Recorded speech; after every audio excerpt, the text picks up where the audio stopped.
Robert Cormier, 1925 to 2000. I take people and put them in extraordinary situations. Robert Cormier did not seem like an author who would create controversy or argument. He never lived farther than 3 miles from his childhood home in Leominster, Massachusetts, and for many years he was a popular columnist for a local newspaper. On most afternoons, he could be found in the area's public library. However, controversy for Cormier began in 1974 when he published his novel The Chocolate War. The novel deals with bullying at a New England school in a realistic way. Soon some people were calling for the book to be banned from the libraries and schools. Despite this pressure, Cormier never backed down. One of the sentences that occurs all the time in letters I receive is, "You tell it like it is," and that's the affirmation for me and keeps me going. Cormier continued to write about the realities of growing up with novels such as I Am the Cheese and stories such as The Moustache. His stories reflect on amazing ability to focus on everyday American life and capture it from the perspective of teenagers who see things that adults don't always see.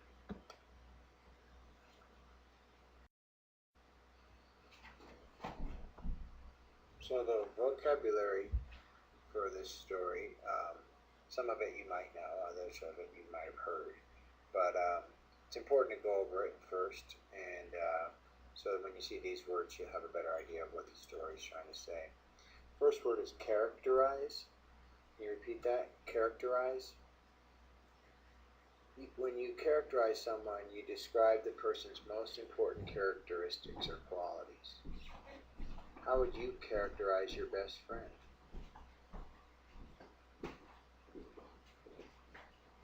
The next word is intensity.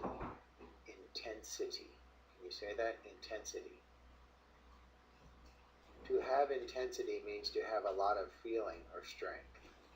The woman's intensity on the basketball court made her a good player. The next word is lucid. Lucid. Repeat. Lucid. Sometimes the man talks crazy, but today he is lucid and sensible.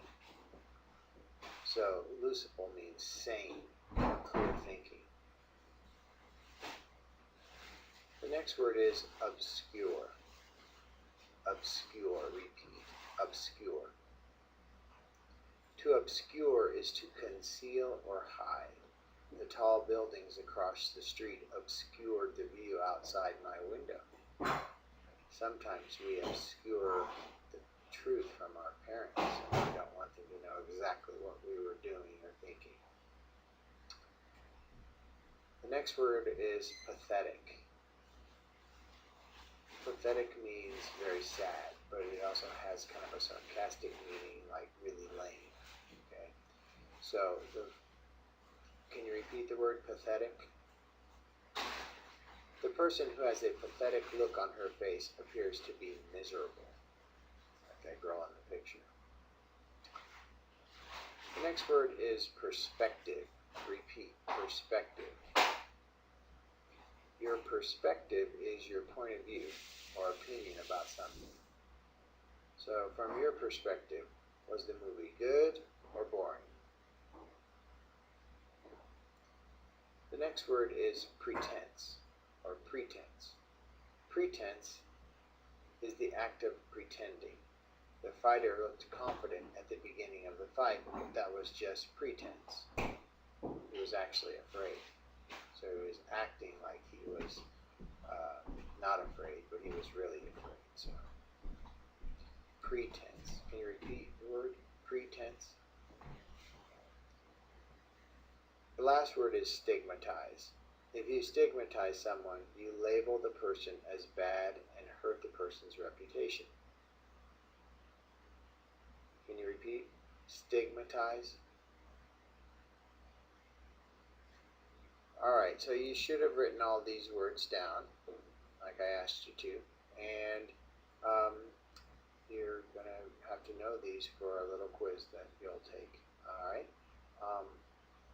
So however you study, you might do it on a note card, write the word, and on the back of the note card write the definition, and then you can quiz yourself with a friend.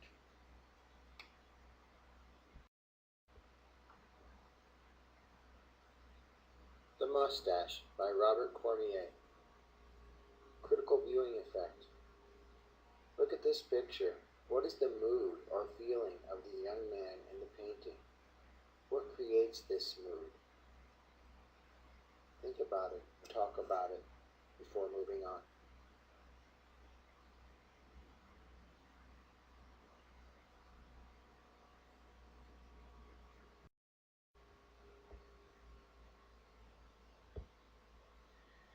At the last minute, Annie couldn't go.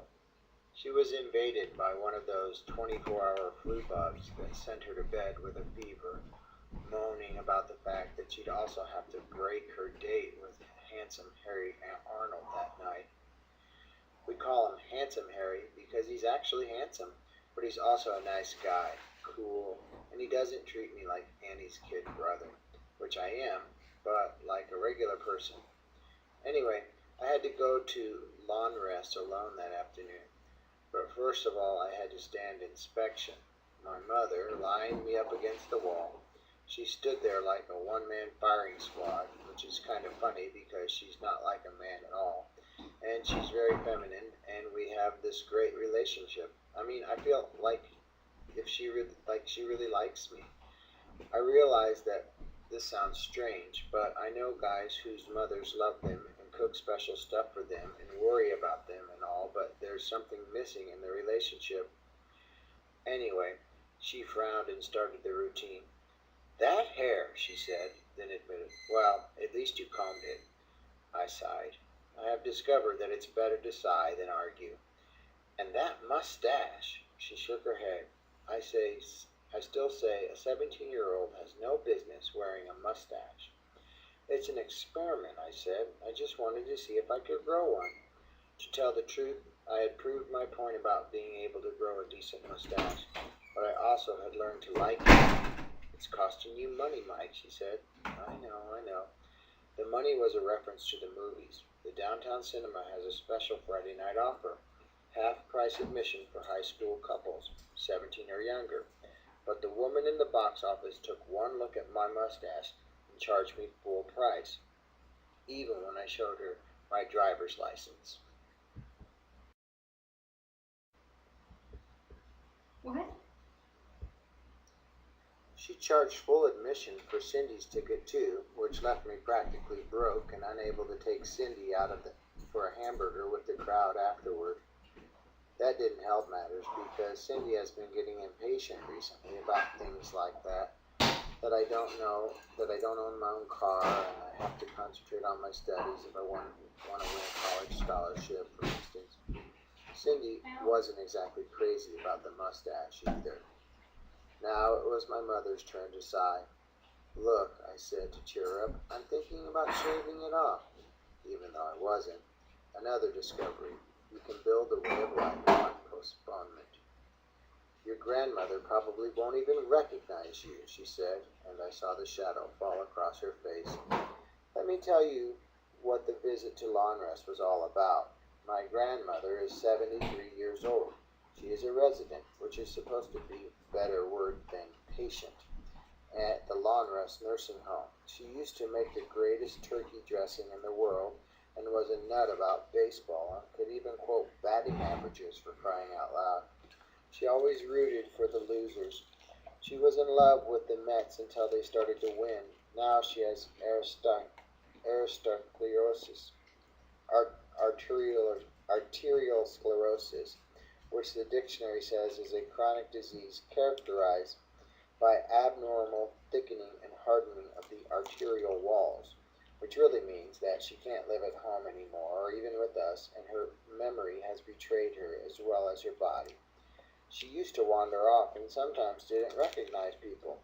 My mother visits her all the time, driving 30 miles to lawn rest almost every day. Because Annie was home for the semester break from college, we decided to make a special Saturday visit.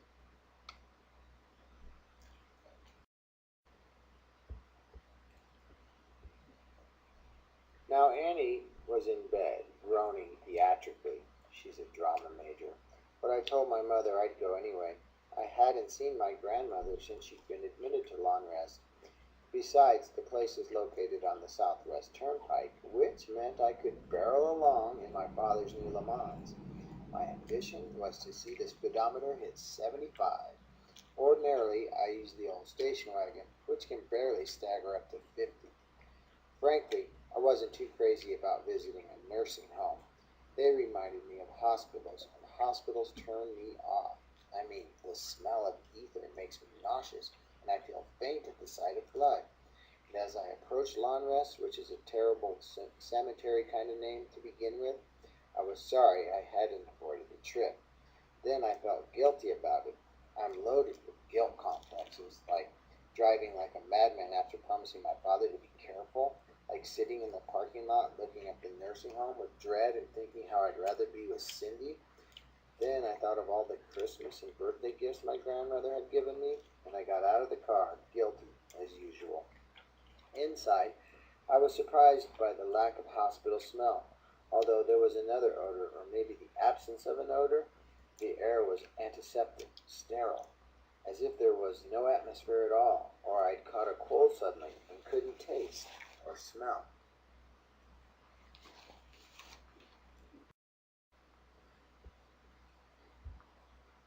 A nurse at the reception desk gave me directions. My grandmother was in East 3. I made my way down the tiled corridor and was glad to see that the walls were painted with a cheerful color like yellow and pink. A wheelchair suddenly shot around a corner, self-propelled by an old man, white-haired and toothless, who cackled merrily as he barely missed me. I jumped aside. Here I was almost getting wiped out by a 2-mile-an-hour wheelchair after doing 75 on the pike. As I walked through the corridor seeking East 3, I couldn't help glancing into the rooms, and it was like some kind of wax museum. All these figures in various stances and attitudes, sitting in beds or chairs, standing at windows, as if they were frozen forever in these postures. To tell the truth, I began to hurry because I was getting depressed. Finally, I saw a beautiful girl approaching, dressed in white, a nurse or an attendant, and I was so happy to see someone young, someone walking and acting normally, that I gave her a wide smile and a big hello, and I must have looked like a kind of nut. Anyway, she looked right through me as if I were a window, which is about par for the course whenever I meet beautiful girls. I finally found the room and saw my grandmother in bed. My grandmother looks like Ethel Barrymore. I never knew who Ethel Barrymore was until I saw a terrific movie, None But the Lonely Heart, on TV starring Ethel Barrymore and Cary Grant. Both my grandmother and Ethel Barrymore have these great craggy faces like the sides of a mountain and a wonderful voice like syrup being poured. Slowly, she was propped up in bed, pillows puffed behind her. Her hair had been combed out and fell upon her shoulders. For some reason, this flowing hair gave her an almost girlish appearance despite its whiteness.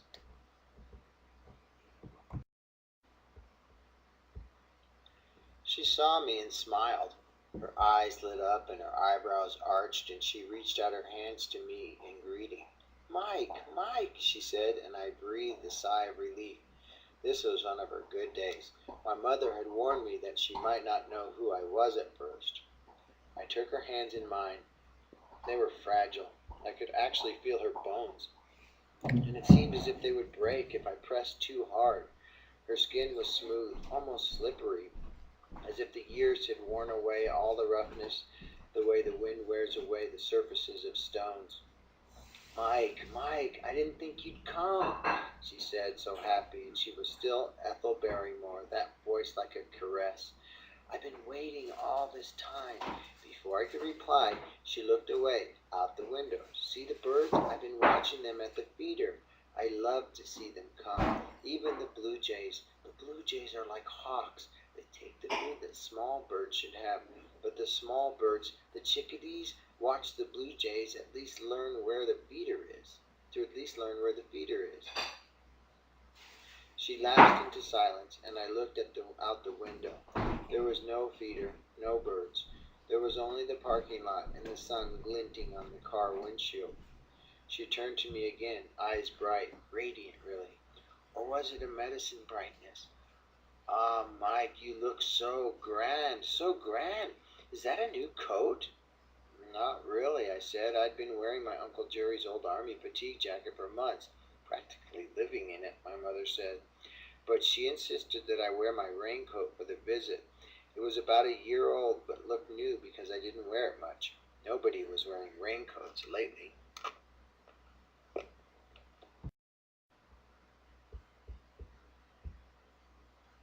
You always loved clothes, didn't you, Mike? She said. I was beginning to feel uneasy because she regarded me with such intensity. Those bright eyes, I wondered, are people in these places like this so lonesome, so abandoned that they could go wild when someone visits? Or was she so happy because she was suddenly lucid and everything was sharp and clear? My mother had described those moments when my grandmother suddenly emerged from the fog that so often obscured her mind. I didn't know the answers, but it felt kind of spooky getting such emotional welcome from her. I remember the time you brought them that new coat. The Chesterfield, she said, looking away again, as if watching the birds that weren't there. That lovely coat with the velvet collar. Black it was. Stylish. Remember that, Mike? It was hard times, but you could never resist the glitter. I was about to protest. I had never heard of a Chesterfield, for crying out loud, but I stopped. Be patient with her, my mother had said. Humor her. Be gentle.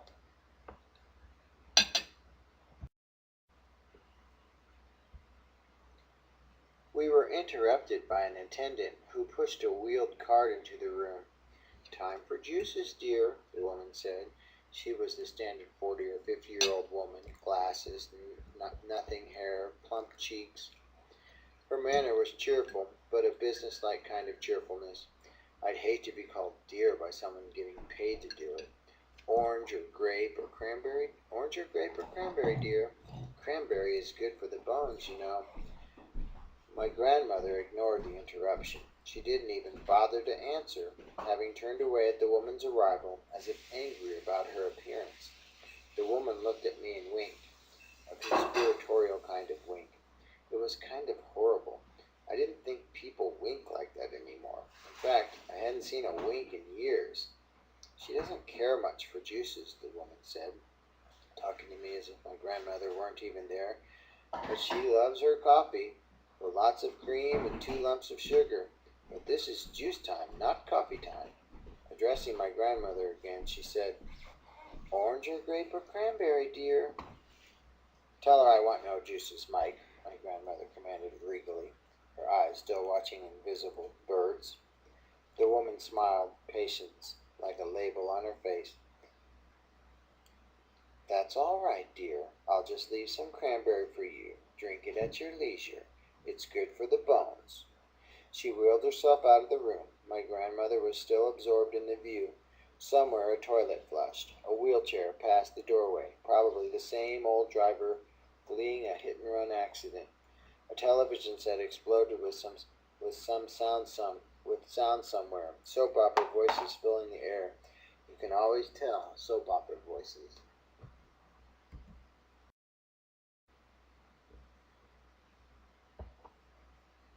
I turned back to find my grandmother staring at me, her hands cupped in her face, her index fingers curled around her cheeks like a parentheses mark. But you know, Mike, looking back, I think you were right, she said, continuing our conversation as if there had been no interruption. You always said, it's the things of the spirit that count, Meg. The spirit. And so you bought that baby grand piano. A baby grand in the middle of the Depression. A knock came at the door, and it was the delivery man. It took 5 of them to get it into the house. She leaned back, closing her eyes. How I loved that piano, Mike. I was never that fine of a player, but you loved to sit there in the parlor on Sunday evenings, Ellie on your lap, listening to me play and sing. She hummed a bit, a fragment of melody I didn't recognize. Then she drifted into silence. Maybe she'd fallen asleep. My mother's name is Ellen, but everyone always called her Ellie. Take my hand, Mike, my grandmother said suddenly. Then I remembered. My grandfather's name was Michael. I had been named for him. Ah, Mike, she said, pressing her hands with all her feeble strength. I thought I'd lost you forever, and here you are back with me again. Her expression scared me. I don't mean scared as if I were in danger, but scared because of what could happen to her when she realized the mistake she had made. My mother always said I favored her side of the family. Thinking back to the picture in the old family albums, I recalled my grandfather as tall and thin, like me, but the resemblance ended there. He was 35 when he died, almost 40 years ago, and he wore a mustache. I brought my hand to my face. I also wore a mustache now, of course. I sit here these days, Mike, she said, her voice a lullaby, her hand still holding mine, and I drift and dream. The days are fuzzy sometimes.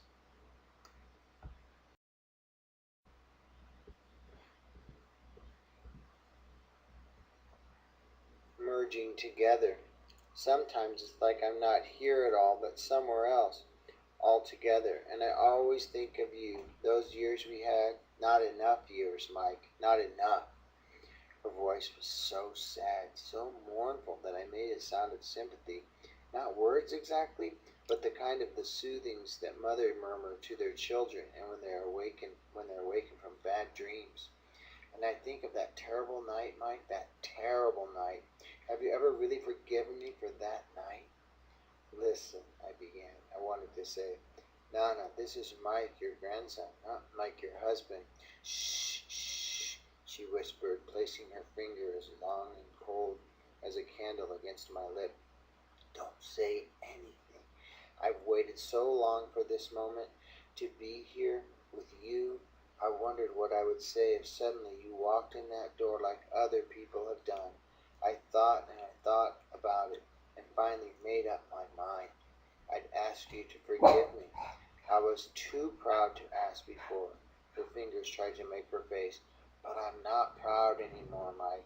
That great, that great voice quivered and then grew strong again. I hate you to see me this way. You always said I was beautiful. I didn't believe it.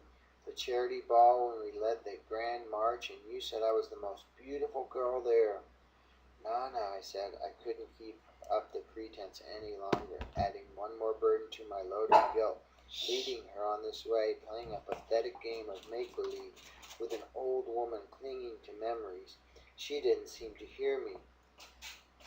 But that other night, Mike, the terrible one, the terrible accusations I made, even Ellie woke up and began to cry.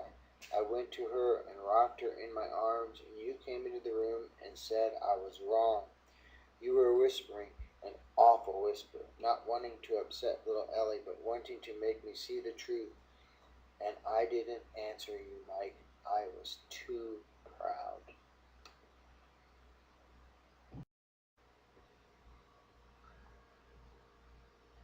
Critical viewing design. How does the use of the buttons in this artwork suggest what the grandmother's memory of her loved one is like? Think about it. How can this montage compare to the story and the memory of the woman in the story?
Hey, Mom, you and Dad really love each other, don't you? I mean, there's nothing to forgive between you, is there? But I didn't. Instead, I went upstairs and took out the electric razor Annie had given me for Christmas and shaved off my mustache.